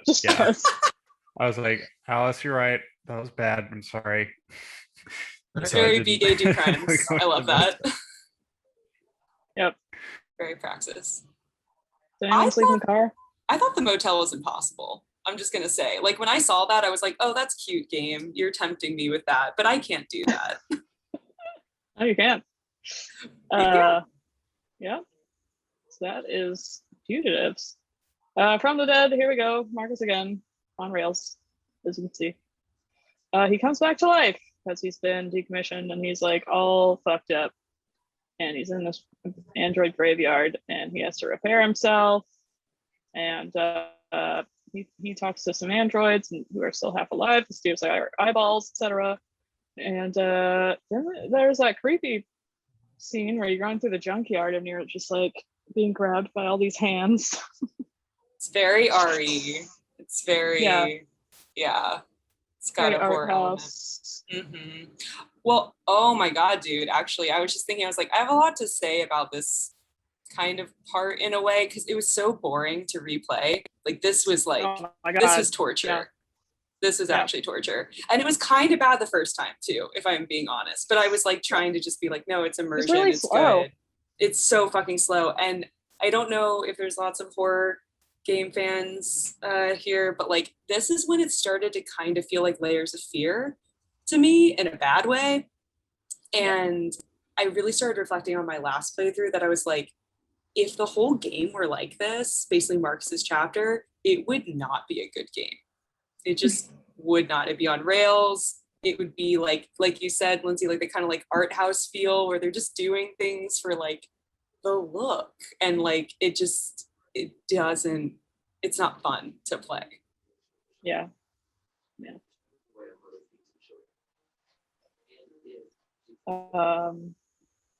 Yeah, that's From the Dead, and then we got Waiting for Hank. I always find Connor's chapters to be really fun because he's just so like sassy. He's a sassy little boy. Our favorite boy. To walk around as Connor, and I think you meet Amanda for the first time. 28 stab wounds, man. And it's interesting, the little Zen garden has a graveyard in it, and it has like all the times that you've ever died as Connor, which I thought was an interesting touch. I think that moment is really interesting too, because if you die at the interrogation, this feels almost like heaven. That's how I interpret it. It does. That's what I thought this was. Yeah, but then I've played it and I've lived in the interrogation because I, got my act together, and I guess I knew it was coming, yes, but it doesn't have that feel because you're like, oh, I know I'm alive, so I'm just in a weird place, and that's really cool. I think I like that people were talking about the Zen Garden as like what designs they did, because it's a cool environment. Well, it's like a place inside his mind.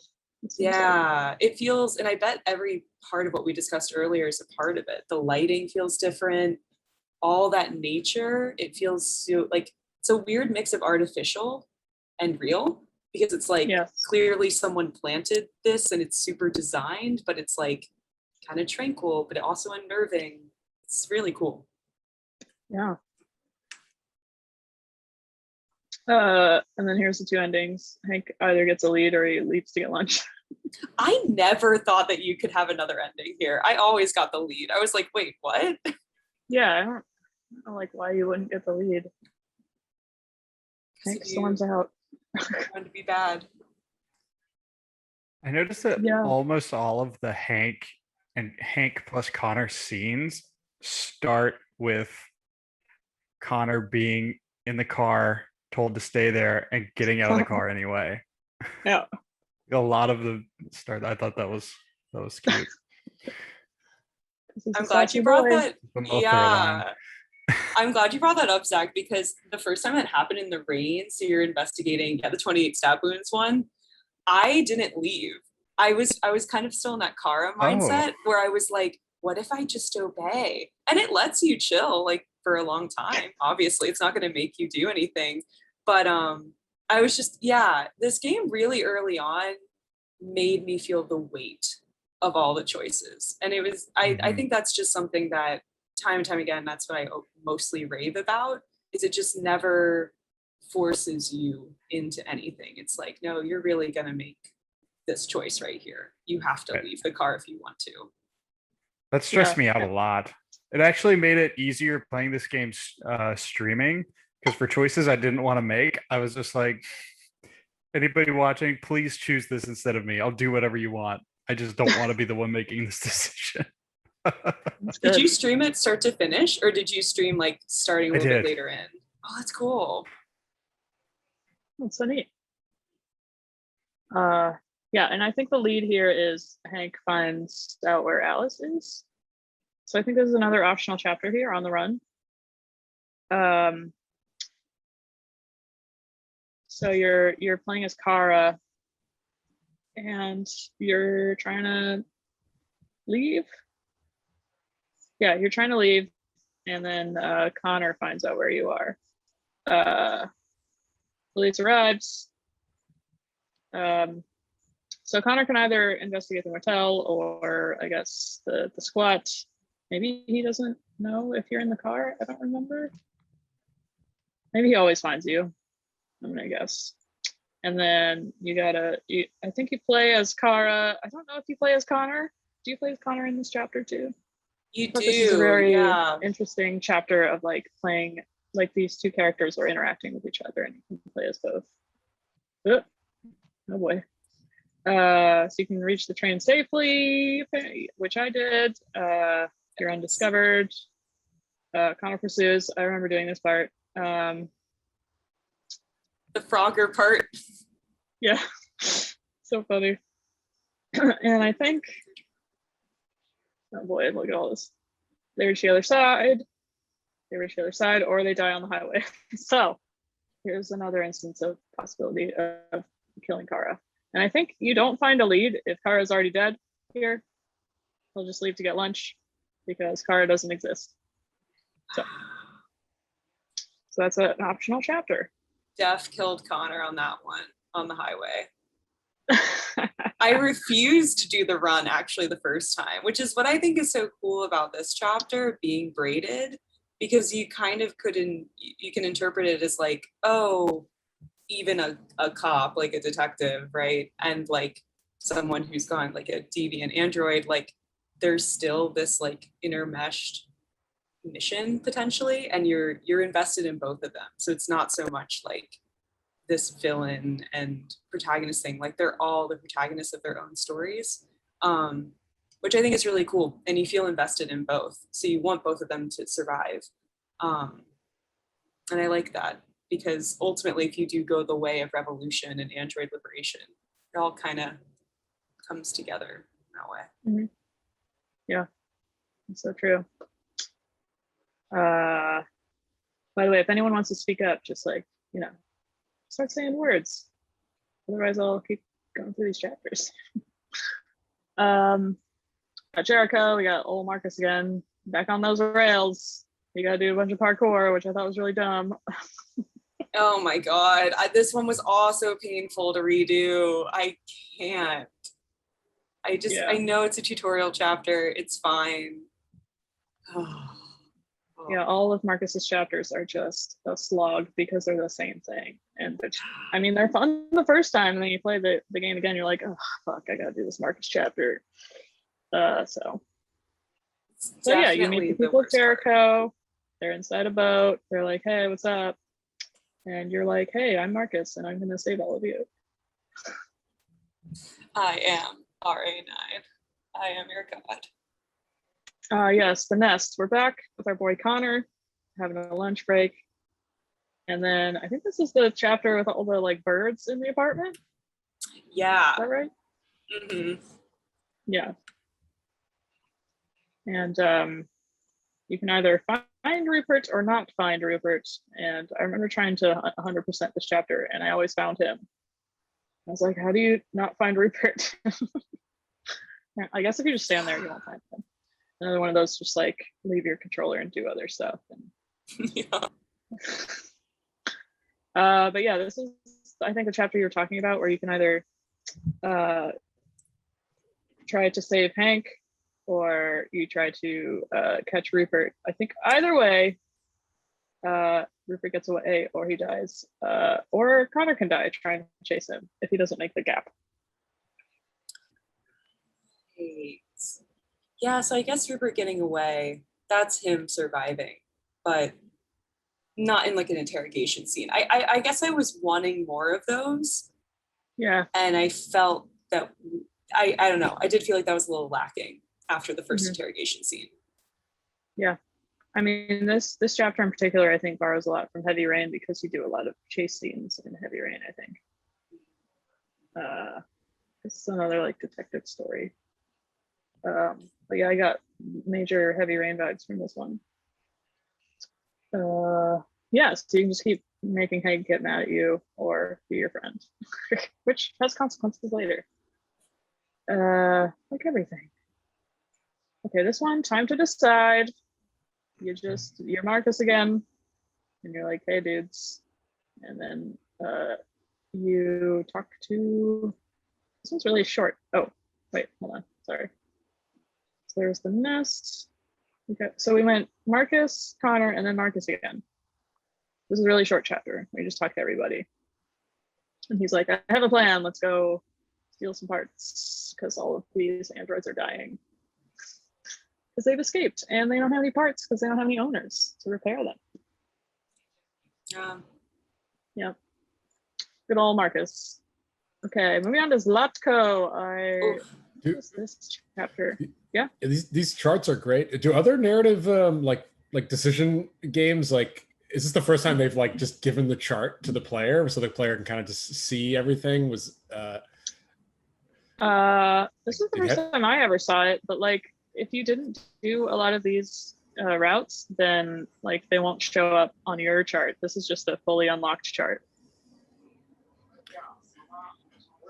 Yeah, I wonder how deep they were in the development process, where they were like, because I'm sure like in their game design process, they had charts like this, but they were like, hey, we should just include this for the player to reveal the like, because it's almost kind of behind the scenes. You're like seeing just everything, but it helps me understand the options and kind of see what I might have missed. Yeah, me too. And then you can also judge your stats against the world stats and see what your outcomes were and what percentage of people got those outcomes, which I thought was cool too. Which it definitely feels. Yeah, Andrew. Oh, sorry, that other game also did that. This Life is Strange, Lindsay, when you showed that, they had the score thing. I'm sorry, was Life is Strange? Was that came out before Detroit Human or? Yes. Yeah. Okay.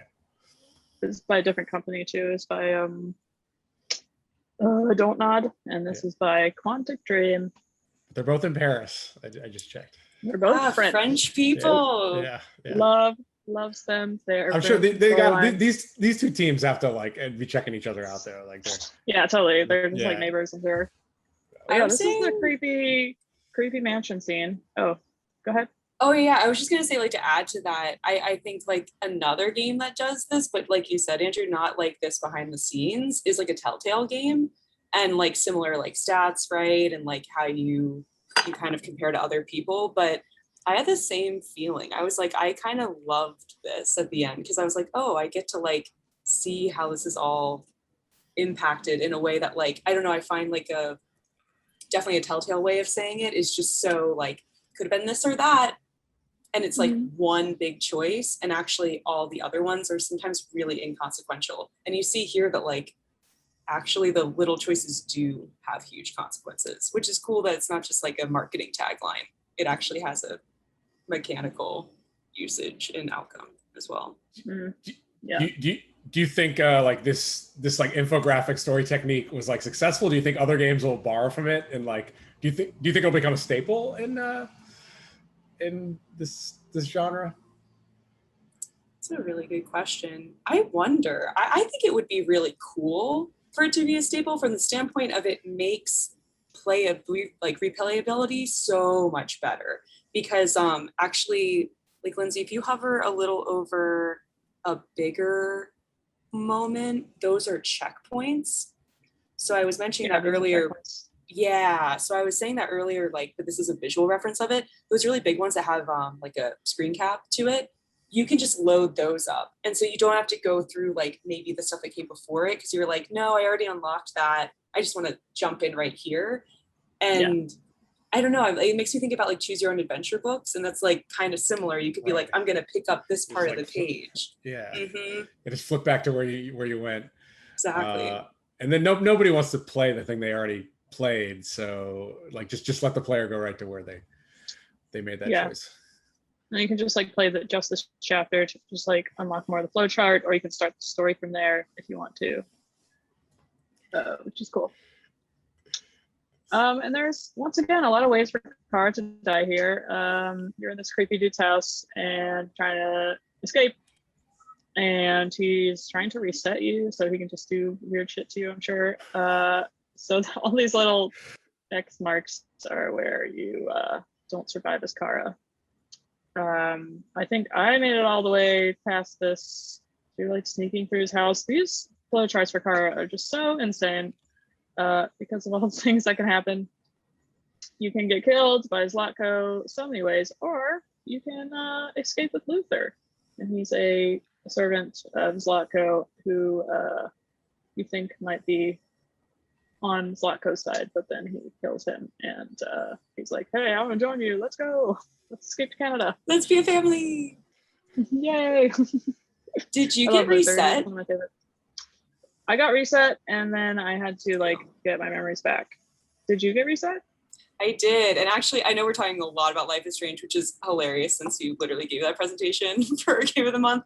But this like really reminds me of, you know, like that scene when you're like in the basement and you're tied up by the photographer dude. And like, it's super similar. But what's funny is that even though I found it was so similar, I didn't think in my head, like, oh, I can break out. Cause like, I didn't look enough to the side of me. I just like, oh shit, I'm gonna get reset. That's just the end of the time. Mm-hmm. I would say too, like for folks that haven't played, I think what's really interesting about again, like the story is so strong in this game and like in the narrative, like how they're building in these subtle ways. This creepy ass guy, you know, like that's like creepy from the start, but you want to like, you're so hopeful throughout this game. You just want Kara to like reach the border and like be safe. And like, especially if you've already been through hell at this point, which like sleeping in a car is fucking shit. Staying in a house, awful. You might have just killed someone or you traumatized a child by killing her dad. Like, it's awful, right? And you just want something good. So you have this super high optimism coming into the scene, and replaying it is really interesting because obviously spoilers abound, but we haven't touched on it yet, but Alice is an android. She is not actually a human child. And I was thinking about this on replaying, that I was like, I don't know, could be my own like deep lore, maybe it's not totally true at all, but when you ring the doorbell, as Kara, you've already taken out your little piece. So you look like a human, and like she's wearing a hat. She just totally looks like a normal human. He only sees Kara at first and wants to turn her away because like he's doing all these experiments and he's like a fucked up dude. He probably doesn't want to be found out by any human. But then he opens the door a little further and sees Alice, and Alice is like this like prototype of a child android. And he's like, oh, come on in, I can help you. And it's just so insidious because at that point, like he's figuring out that they're probably both androids, but like Kara is delusional enough to think that Alice is a real human. And so it's just so much mind fuckery. And I don't know, I really liked this chapter from that standpoint, because the twist actually felt really good when he's like, wow, you're so gullible. You thought I was going to help you. I'm just going to like reset you and abuse you some more. Yeah. Sorry, true. Okay. So we're back to Connor, our boy. Boy. And he's trying to wake up Hank, I think. Yeah. Oh yeah. So, yep. You're trying to find Hank. You arrive at his place because hasn't been answering his phone, and you find him just like real drunk on the floor. And you find out a lot about him, which we don't have to go over. Kind of running out of time anyway. But yeah. So you sober up Hank and you go to the eating club. The best fucking chapter. Yeah, it was really fun. It's a strip club for androids. It's awesome. It's so fucking Android good. strip club? Yeah, there's like male strippers and female strippers, and they're all just like dancing like this inside of like cages. Just like, yes, are they for purchase Android me. or for like regular people? I think Funny they're you for regular say people. that. Oh. They're only for humans because you have to use Hank's hand to actually purchase one, to rent one. That's right. And Connor can't use his hand because it's an android. So I had the same thought. I was like, wait, so androids like can't purchase like sex workers and have fun themselves? It's like, no. Do they have like romantic feelings, the androids? Yes. They do? Okay, They they do. do. Okay.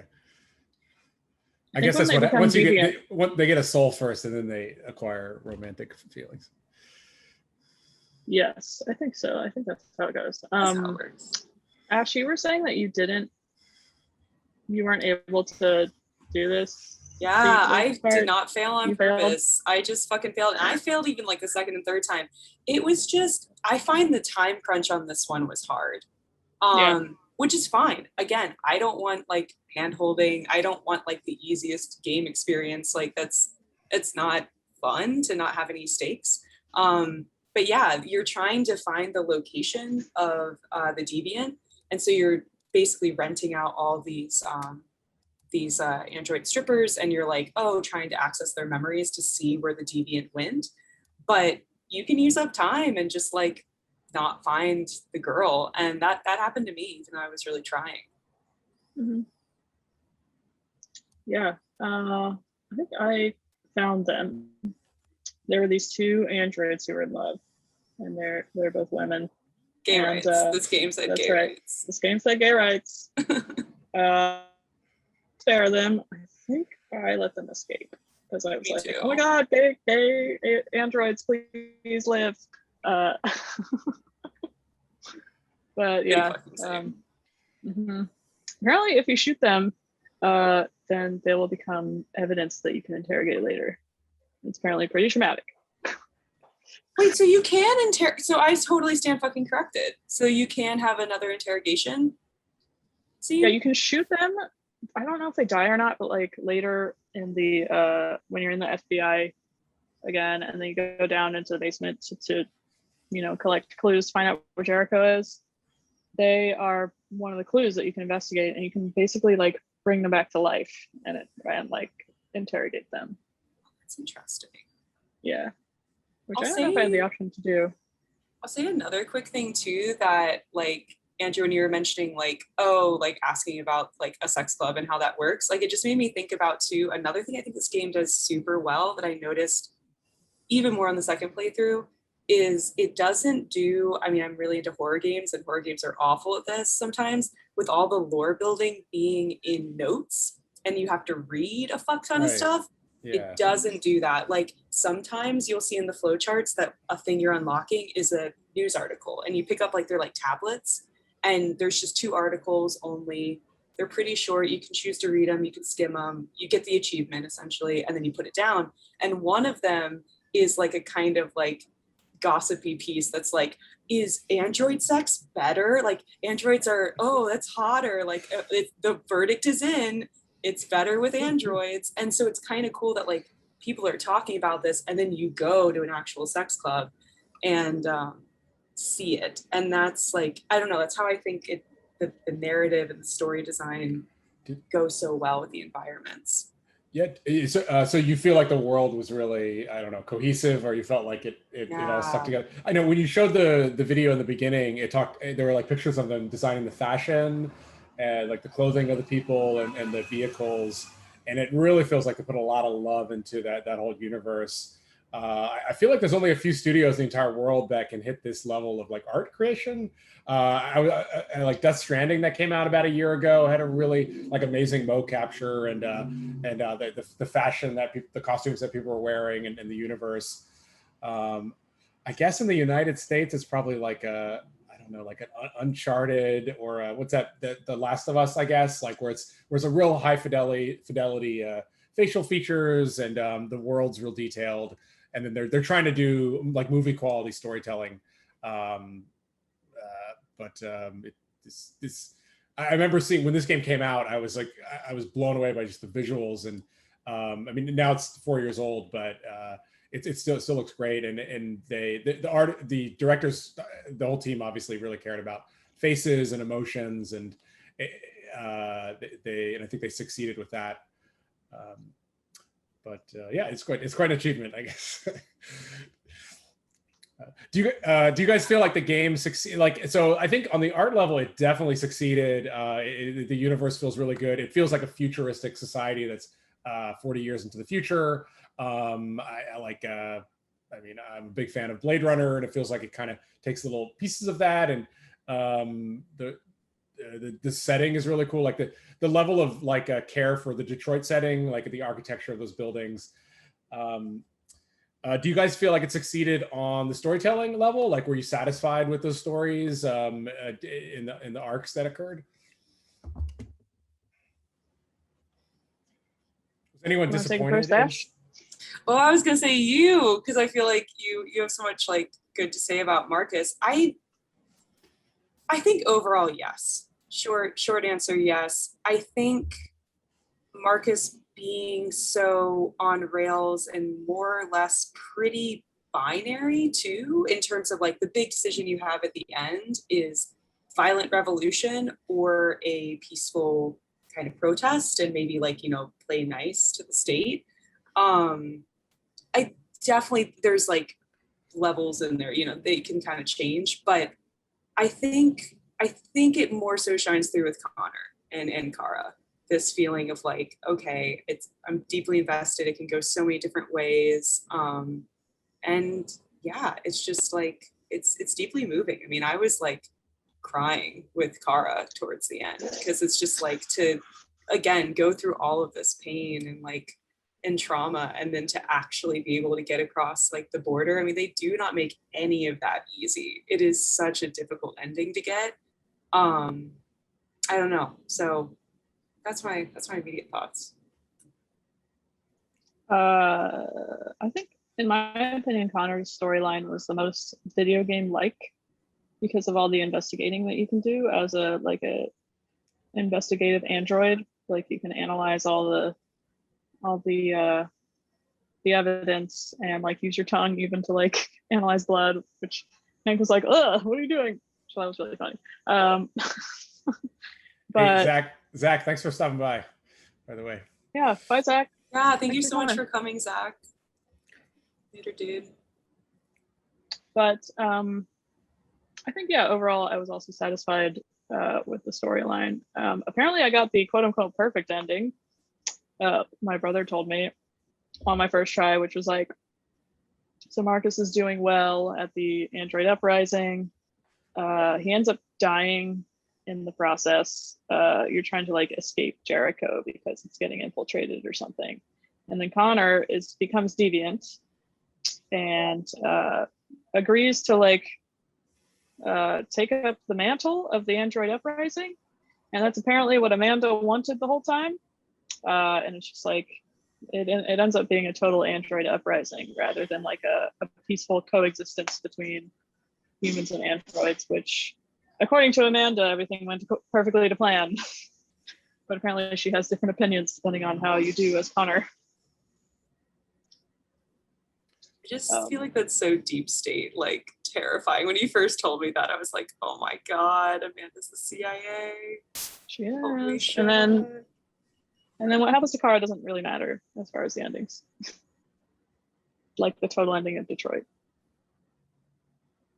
But yeah, I could totally tell that Kara's storyline was like not at all related to the overarching Detroit story. It was just like her trying to escape Canada. Seems like they also touched on a lot of like social issues in this, and the framing is kind of genius. I mean, like androids, it allows it has like the science fiction veneer that allows them to talk about a lot of things without getting maybe too close to an issue. Although they're not, it doesn't seem like they're shying away from talking about anything. Did you guys feel like they were successful with the issues, or was it refreshing to at least like have a game talk about that? Talk about different things. I think they were very French. I like that we like brought that up earlier. It's you know, I think that does sum it up in some ways. There's you know, if we had many hours more, it's a great scene to watch. I think from start to finish, where you, Marcus, and your little team of 3 other androids from Jericho go to infiltrate a TV news station and broadcast your message over a local news channel of like, hey, we're asking for equal rights, rise up, and you control that speech. And it's interesting, there's a moment in there, it's very civil rights focused, you know, talking about like laws, justice, that kind of thing. Very staying in line with lawfulness. But then there's a moment where you can seize the means of production, like quite literally. And I was like, well, duh, I'm gonna do that one. And I kind of love that, like, it may have been kind of tongue in cheek, honestly, because like you couldn't go really that much more quote unquote left.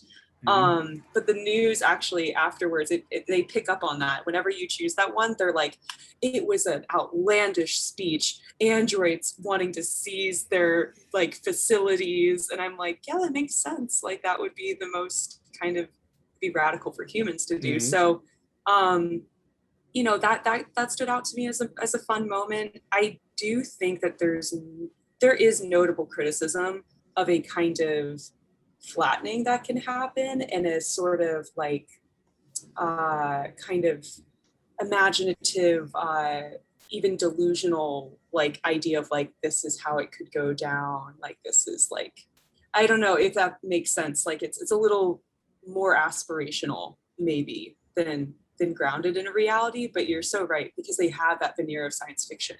They can do it. That's actually a critique I want to look into more. And I was looking at YouTube on that. Some people like have some pretty intense criticism in terms of like this idea of like a civil rights analogy and like where it falls flat. So I can't speak too much more to it, but I think there's some good criticism.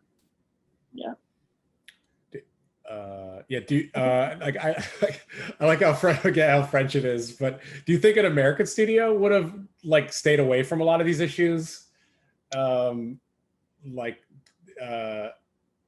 I don't know. I think they might have been a little bit more informed. They probably would have done them better, but it might have been more challenging because the standard might have had to be higher. Could be. Yeah, I'm not sure. Yeah, it's almost like the differential there. It could have been better, that much better, or it could have been that much worse, I would actually say. Like whenever I play a Grand Theft Auto game, the Grand Theft Auto games are actually, I think most of the development happens in England, in the UK. And it's kind of like they're just doing American satire. So whenever like another country does, like if it's located and it's like, this is Detroit, like in a way they're like, okay, like what is it going to be like? And we looked at Life is Strange, and Life is Strange, another French studio was doing Pacific Northwest. So it is kind of, or you look at like Dark Souls is doing like medieval kind of interpretation, and it's from a Japanese perspective. So it's fun to see like that culture's interpretation through like the lens of like another culture trying to get that. Yeah, completely. I definitely think the dialogue is so much better. The scripting is so much better than Life is Strange. I mean, that's like the main, like that's a huge critique I know of that series. It's just like, oh my God, who talks like this? Like, where did they get this? But yeah, it would be interesting to see an American studio do this though. Do you guys know how the game was received? Like, did it? I think were people generally happy with it? Or are they? They're not closing the studio down there. The studio's still around. They're gonna are they gonna give David Cage another chance to? I think it did pretty well as far as sales go, and then reviews. It was much better than Heavy Rain, I have to say. I was trying to look up if it won any awards. Yeah. Maybe. It's on Steam now. It used to only be on PS4, so obviously they got enough money to release it for multiple platforms. It got like a 78% on Metacritic, an 8 out of 10 on IGN. So pretty solid. Nice. Yeah. So anyways, it's been 2 hours, and I think we should wrap it up. Let's do it. Awesome. Well, thanks for good night. Thanks for presenting. What is the next game we're planning to do? Pokemon Snap. Oh, Pokemon Snap. Oh yeah, that's gonna be great. A good one. I believe it's gonna be hosted by someone who does speedruns, so it's gonna be interesting. Okay, awesome, cool. Well, I will get, we'll get the message out there and make sure we do a little preliminary marketing. That'll be a lot of fun. That game holds a little sweet spot in a lot of hearts, I think. Mm-hmm. We have a lot of people that are saying they want to go on Facebook already, so it's gonna be great. That's great. Nostalgia fave. All right. Thanks for joining us, y'all. Yeah, awesome. Everyone who stuck around. Yes. Yeah. All right. Well, and, thanks a lot. See y'all next time. Yeah. Thanks, Ash. Thanks, Lindsay. See you later, Sam. Thanks. Later. Have a good night. All right. See ya. Bye.